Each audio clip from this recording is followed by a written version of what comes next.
What's up, you guys? I'm back. I missed you guys. I just wanted to talk about some current events. Well, the first big thing is Happy Veterans Day.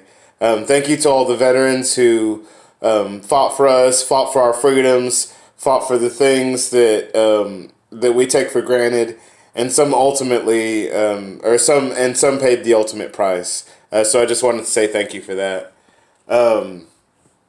Shout out to my sister Nisi. Her birthday is coming up in a couple of days. So I just wanted to shout her out a little bit early. I hope she's having a good week.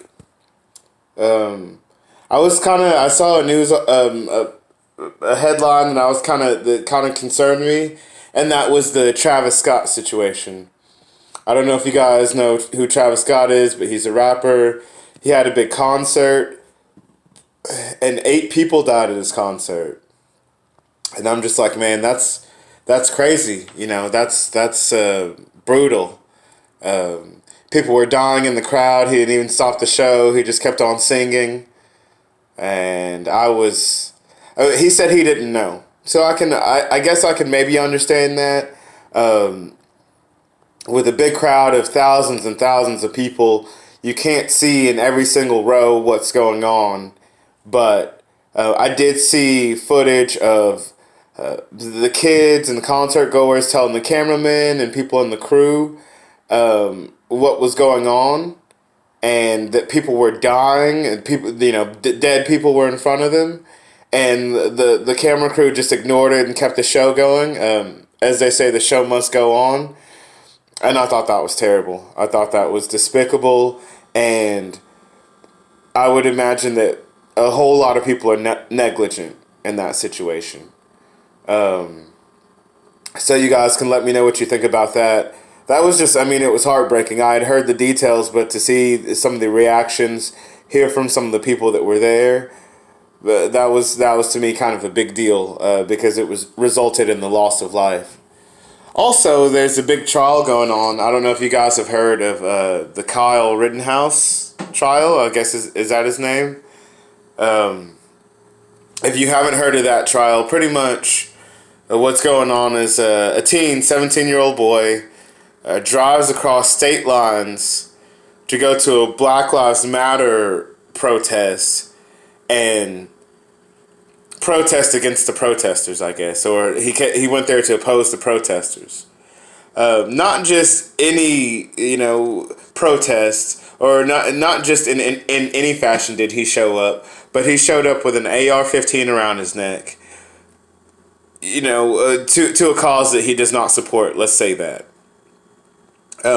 He ended up killing 2 people and wounding a third.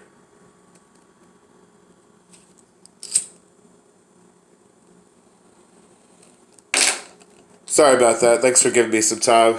Anyway, so he's on trial right now for murder.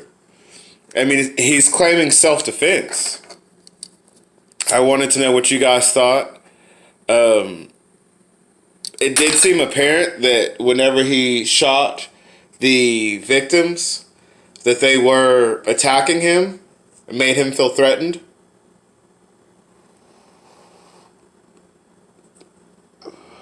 My question is, what was a 17-year-old kid doing with an AR-15? That's my question. And the fact that you had to drive across state lines, if I'm not mistaken, that means that it was kind of premeditated. You had time to pack your AR-15 up in the car and drive it and decide that that's what you were going to use to protect yourself or instigate a conflict.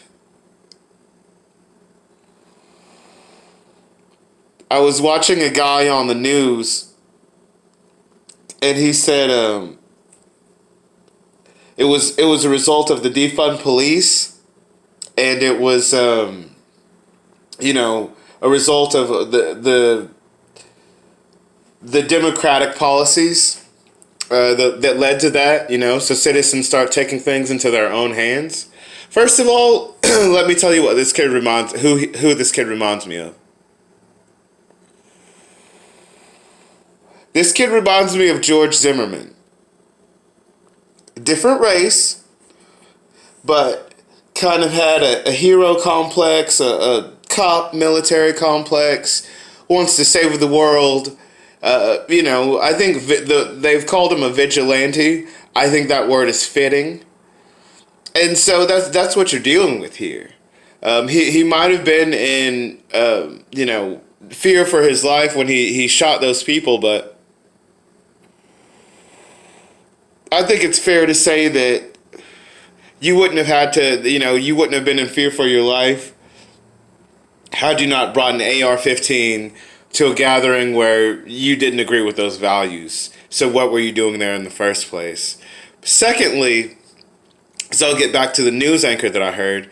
He said that it was a problem of democratic policies, and if you don't enforce those policies, then this is what happens. The civilians take matters into their own hands.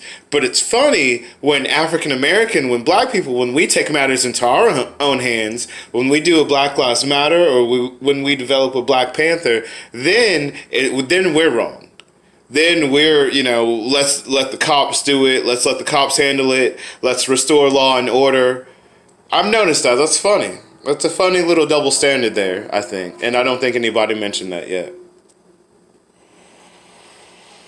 Anyway, I just wanted to get on here, give you guys some things to think about. I hope that you're being nice to each other. If you're on Facebook, I hope you like it. If you're on YouTube, I hope you subscribe. You guys have a great day. Have a great tomorrow. And we will be back. I'll be back to talk to you guys about some more stuff later on. Peace.